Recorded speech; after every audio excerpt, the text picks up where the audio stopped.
Assamese blogger PK YouTube চেনেলৰ নতুন এটা ভিডিঅ'লৈ আপোনালোক সকলোকে স্বাগতম জনাইছোঁ। আশা কৰিছোঁ নিশ্চয় আপোনালোক সকলো ভালে আছে। ভিডিঅ'ৰ থাম্বনেইল আৰু টাইটেল দেখি আপোনালোকে নিশ্চয় গম পাইছে ভিডিঅ'টো কেনেধৰণৰ হ'ব গৈ আছে। হয়, আজি হৈছে 28 ডিচেম্বৰ। আজিৰ সন্ধিয়াৰ কেইটামান খবৰ আপোনালোকলৈ লৈ আহিছোঁ। আপোনালোকে ভিডিঅ'টো শেষলৈকে চাব বুলি আশা কৰিলোঁ। শেষত ভিডিঅ'টো চাই আপোনালোকৰ মতামত কমেণ্টৰ জৰিয়তে জনাব। আৰু এইখিনিতে আপোনালোকক এটা অনুৰোধ কৰিম, চেনেলটোলৈ যদি আপোনালোক নতুনকৈ আহিছে চেনেলটো ছাবস্ক্ৰাইব কৰাৰ লগতে কাষতে থকা বেল আইকনটো প্ৰেছ কৰি অল কৰি থ'ব, যাতে নতুন এটা ভিডিঅ' দিয়াৰ লগে লগে আপোনালোকে আগতীয়াকৈ চাবলৈ পায়। যদি ভিডিঅ'টো চাই ভাল পায় লাইক এটা কৰি দিব আৰু শ্বেয়াৰ কৰি দিব বুলি আশা কৰিছোঁ। তো প্ৰথমটো খবৰলৈ গৈছোঁ। প্ৰথমটো খবৰ হৈছে সুৰক্ষিত, বিকশিত আৰু আত্মনিৰ্ভৰ অসমৰ মন্ত্ৰৰে বিজেপিৰ নিৰ্বাচনী ৰণতংকা। যিহেতু এতিয়া ২৬ৰ বিধানসভা নিৰ্বাচন আহি আছে আৰু এতিয়া কথাটো হ'ল কি, মূল যি উদ্দেশ্য, তো ২৬ৰ নিৰ্বাচনৰ বাবে বা যেনেদৰে কামবিলাক কৰিছে, তো এইখিনি এনেদৰে তো কৈছে যে সুৰক্ষিত, বিকশিত আৰু আত্মনিৰ্ভৰ অসমৰ দৰে মন্ত্ৰৰে বিজেপিৰ নিৰ্বাচনী ৰণতংকা। যিহেতু এতিয়া প্ৰায় সাজু হৈ উঠিছে আগন্তুক যি নিৰ্বাচনৰ বাবে, তেনেদৰে সেইখিনি তেওঁলোকে নিৰ্বাচনৰ প্ৰস্তুতি এতিয়ালৈকে সেইখিনি সাজু কৰি ৰাখিলেই এতিয়ালৈ সোনকালে। নেক্সটটো হৈছে কাইলৈ গৃহমন্ত্ৰীয়ে মুকলি কৰিব বটদ্ৰৱা প্ৰকল্প। তো মাননীয় মুখ্যমন্ত্ৰী মহোদয়ে জনাইছে, যিহেতু কাইলৈ গৃহমন্ত্ৰী ডাঙৰীয়া অসমলৈ এইখিনি আহিব, তো আজি যিহেতু ৰাতি পাবহি, তেনেদৰে তো কাইলৈ গৃহমন্ত্ৰী ডাঙৰীয়াই মুকলি কৰিব বটদ্ৰৱা প্ৰকল্প। মাননীয় মুখ্যমন্ত্ৰী মহোদয়ে তেনেদৰে জনাইছে। তো কাইলৈ পৰৱৰ্তী সময়ত কেনেদৰে কোন সময়ত কাৰ্যসূচী আছে সেইখিনি আগন্তুক সময়ত গম পোৱা যাব। নেক্সটটো খবৰ হৈছে ২০২৬ৰ নিৰ্বাচনত কংগ্ৰেছে অকলেই ১০০টা সমষ্টিতে প্ৰতিদ্বন্দ্বিতা কৰিব। তো এটা বহুত এটা আজি গুৰুত্বপূৰ্ণ মন্তব্য আগবঢ়াইছে। তো তেনেদৰে সেইখিনি কৈছে প্ৰদেশ কংগ্ৰেছৰ সভাপতিগৰাকী গৌৰৱ গগৈ ডাঙৰীয়া, সাংসদ গৌৰৱ গগৈ ডাঙৰীয়াই তেনেদৰে জনাইছে যে আগন্তুক যি ২৬ৰ নিৰ্বাচনত কংগ্ৰেছে অকলে ১০০টা সমষ্টিতে প্ৰতিদ্বন্দ্বিতা কৰিব। তো তেনেদৰে আজি গৌৰৱ গগৈ ডাঙৰীয়াই সেইখিনি জানিবলৈ দিছে যে ১০০টা সমষ্টিতে অকলে প্ৰতিদ্বন্দ্বিতা কৰিব। বাকীখিনি তেনেদৰে কেনেদৰে আলোচনা কৰি কি কেনেদৰে কৰে সেইখিনি আগন্তুক সময়ত গম পোৱা যাব বুলি তেনেদৰে সেইখিনি জনাইছে। নেক্সটটো খবৰ হৈছে দুদিনীয়া কাৰ্যসূচীৰে অসমলৈ আহিব অমিত শ্বাহ ডাঙৰীয়া। তো মাননীয় মুখ্যমন্ত্ৰী মহোদয়ে জনাইছে, বা মই ভিডিঅ'ৰ প্ৰথমতে আপোনালোকক সেইটো জনাইছোঁ যে দুদিনীয়া কাৰ্যসূচী, দুদিন কাৰ্যসূচী তেওঁ হাতত লৈ পিনি আহিব অসমলৈ, আৰু দুদিনীয়া কাৰ্যসূচীৰে অসমলৈ আহি অমিত শ্বাহ ডাঙৰীয়াই সেইখিনি নিজৰ সেই কাৰ্যসূচীত ভাগ ল'ব। তো কাইলৈৰ পৰা আৰম্ভ হ'ব এই কাৰ্যসূচী, মাননীয় মুখ্যমন্ত্ৰী মহোদয়ে তেনেদৰে জানিবলৈ দিছে। নেক্সটটো খবৰ হৈছে আসন বুজাবুজিক লৈ অগপ বিজেপিৰ মাজত নাই সমস্যা। তো এতিয়া যিহেতু ২৬ৰ নিৰ্বাচন আহি আছে, এতিয়া নিৰ্বাচনৰ দিন যিহেতু যিমানেই কাষ চাপিছে, বিৰোধী হওক শাসকীয় দল হওক, তেওঁলোকৰ মাজত সেইখিনিতো এতিয়া আহিয়ে পৰিব যি কুচ কাবাজ, কেনেদৰে তেওঁলোকে সেইখিনি আগন্তুক ২৬ৰ নিৰ্বাচনত কেনেদৰে নিজৰ সেইখিনি দলে জিকিব পাৰি ইত্যাদি ইত্যাদি লৈ এইখিনি ক্ষেত্ৰত মাননীয় মুখ্যমন্ত্ৰী মহোদয়ক প্ৰশ্ন সোধা গৈছিলে, বা এইখিনি ক্ষেত্ৰত মুখ্যমন্ত্ৰী মহোদয়ে জনাইছে যে আসন বুজাবুজিক লৈ যিহেতু এতিয়া প্ৰশ্ন এইখিনি সঘনাই উত্থাপন কৰি থকা দেখা যায় বা সোধা যায়, তো মাননীয় মুখ্যমন্ত্ৰী মহোদয়ে আজি স্পষ্টকৈ ঘোষণা কৰিলে যে আসন বুজাবুজিক লৈ অগপ বিজেপিৰ মাজত নাই কোনো ধৰণৰ সমস্যা। তো তেনেদৰে আজি মাননীয় মুখ্যমন্ত্ৰী মহোদয়ে তেনেদৰে জনালে। নেক্সটটো খবৰ হৈছে আজি নিশা 11 বজাত গুৱাহাটীত উপস্থিত হ'ব গৃহমন্ত্ৰী ডাঙৰীয়া। তো মাননীয় মুখ্যমন্ত্ৰী মহোদয়ে জনাইছে, যদি বতৰ সকলোখিনি ঠিক থাকে তেনেহ'লে 11 বজাতেই তেনেদৰে সেইখিনি গুৱাহাটীত উপস্থিত হ'ব গৃহমন্ত্ৰী ডাঙৰীয়া।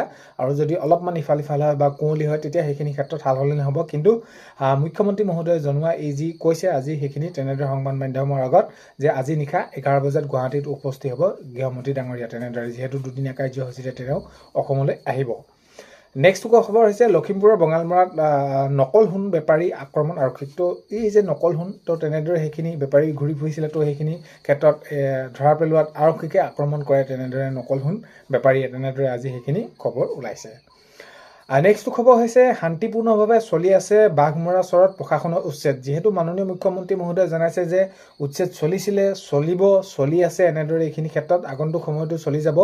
যিহেতু যিসকলে চৰকাৰী মাটিত অবৈধভাৱে তেওঁলোকে দখল কৰি আছে, যেতিয়ালৈকে এইখিনি বেদখলমুক্ত কৰিব পৰা নাযায় তেতিয়ালৈকে উচ্ছেদ চলি থাকিব। আৰু এতিয়া আজি বৰ্তমান যদি সেইখিনি চাই খবৰ, তেনেহ'লে শান্তিপূৰ্ণভাৱে চলি আছে বাঘমৰা চৰত প্ৰশাসনৰ উচ্ছেদ, প্ৰশাসনে সেইখিনি উচ্ছেদ চলাই আছে।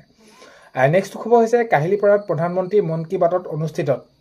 আজি যিহেতু প্ৰধানমন্ত্ৰী মন কী বাত অনুষ্ঠিত হৈছিল, আৰু তাত অনুষ্ঠিত কাহিলীপাৰাত প্ৰধানমন্ত্ৰী মন কী বাতৰ অনুষ্ঠিত হয়, আৰু তাত কেন্দ্ৰীয় মন্ত্ৰী সৰ্বানন্দ সোণোৱাল ডাঙৰীয়াই তেনেদৰে আজি অংশগ্ৰহণ কৰে। হয়, কাহিলীপাৰাৰ প্ৰধানমন্ত্ৰী মন কী বাত অনুষ্ঠানত কেন্দ্ৰীয় মন্ত্ৰী সৰ্বানন্দ সোণোৱাল ডাঙৰীয়াই তেনেদৰে আজি অংশগ্ৰহণ কৰে।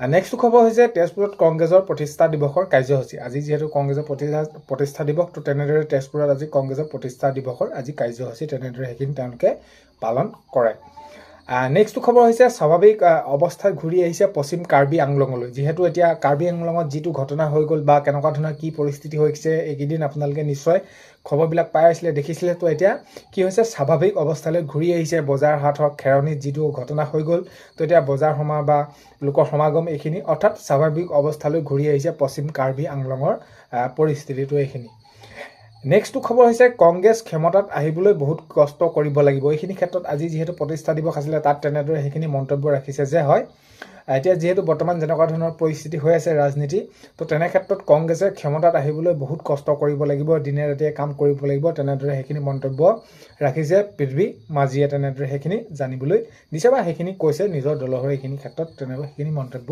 ৰাখিছে নেক্সট খবৰ হৈছে কাইলৈ গৃহমন্ত্ৰী অমিত শ্বাহ ডাঙৰীয়াই মুকলি কৰিব বিশ্ব মানৰ জ্যোতি বিষ্ণু প্ৰেক্ষাগৃহ তো হয় যেহেতু মই কৈছোঁ দুদিনীয়া কাৰ্যসূচীকে অসমলৈ আহিব গৃহমন্ত্ৰী ডাঙৰীয়া তো তেনেদৰে কাইলৈ গৃহমন্ত্ৰী ডাঙৰীয়াই কি কৰিব অমিত শ্বাহ ডাঙৰীয়াই মুকলি কৰিব বিশ্বমানৰ জ্যোতি বিষ্ণু প্ৰেক্ষাগৃহ তেনেদৰে সেইখিনি মুকলি কৰিব নেক্সট খবৰ হৈছে বট্টদৰাত উপস্থিত মুখ্যমন্ত্ৰী মহোদয় আজি উপস্থিত হৈ সেইখিনি পৰিৱেশন কৰে পৰিস্থিতি কেনেকুৱা ধৰণৰ কি হৈছে যিহেতু গৃহমন্ত্ৰী ডাঙৰীয়া আহিব আৰু এইখিনি ক্ষেত্ৰত আজি বট্টদৰাত উপস্থিত হৈ মাননীয় মুখ্যমন্ত্ৰী মহোদয় তেনেদৰে সেইখিনি পৰ্যবেক্ষণ কৰে নেক্সট খবৰ হৈছে ৰাজীৱ ভৱনত কংগ্ৰেছৰ 141 বৰ্ষীয় প্ৰতিষ্ঠা দিৱস পালন তো হয় ৰাজীৱ ভৱনত কংগ্ৰেছৰ 141 বছৰীয়া প্ৰতিষ্ঠা দিৱস তেনেদৰে আজি পালন কৰা দেখা গ'ল বা সেইখিনি তেওঁলোকে পালন কৰিলে নেক্সট খবৰ হৈছে মুখ্যমন্ত্ৰীয়ে এতিয়া ভৱিষ্যত অন্ধকাৰ দেখিছে তো এইখিনি ক্ষেত্ৰত মই যেহেতু কৈছোঁ যে আজি যদি শাসকীয় দলৰ মাননীয় মুখ্যমন্ত্ৰী মহোদয় তেনেদৰে বিৰোধী পক্ষে কিবা এটা কৈছে বা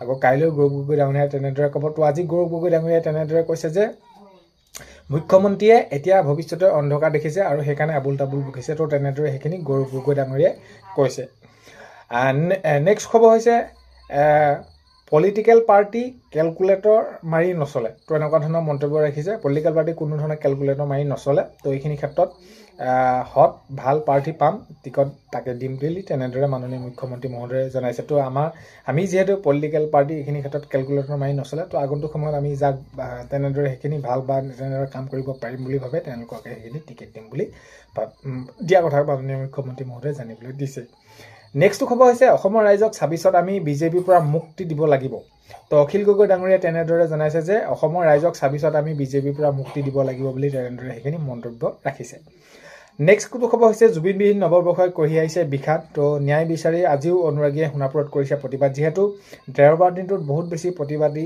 তেনেদৰে সেইখিনি অনুৰাগী ভিৰ হয় তো আজি সেই ক্ষেত্ৰত তেওঁলোকে দাবী জনাইছে প্ৰতিবাদ কৰিছে যে ন্যায় লাগে আমাক অতি সোনকালে সেইখিনি ক্ষেত্ৰত তেওঁলোকে সেইখিনি জনাইছে নেক্সট খবৰ হৈছে অসম অনুসূচিত জাতিৰ কেইবাটাও দল সংগঠনৰ আজি সংবাদমেল নেক্সট খবৰ হৈছে মহাপুৰুষ শ্ৰীমন্ত শংকৰদেৱৰ অৱদানক বিশ্বব্যাপী কৰাৰ প্ৰয়াস হয় মহাপুৰুষ শ্ৰীমন্ত শংকৰদেৱৰ অৱদানক বিশ্বব্যাপী কৰাৰ প্ৰয়াস তো আজি ভিডিঅ'টোত এইখিনি আপোনালোকক খবৰ জনালোঁ ভিডিঅ'টো আপোনালোকে শেষলৈকে চোৱাৰ বাবে বহুতে বেছি ধন্যবাদ ভিডিঅ'ৰ আপোনালোকক প্ৰথমতে কোৱাৰ দৰে চেনেলটোলৈ যদি আপোনালোক নতুনকৈ আহিছে ছাবস্ক্ৰাইব কৰাৰ লগতে কাষতে থকা বেল আইকনটো প্ৰেছ কৰি অল কৰি থ'ব যাতে নতুন এটা ভিডিঅ' দিয়াৰ লগে লগে আপোনালোকে আগতীয়াকৈ চাবলৈ পায় আজিলৈ ইমানেই অন্য এটা ভিডিঅ'তে লগ পোৱা হয় বাই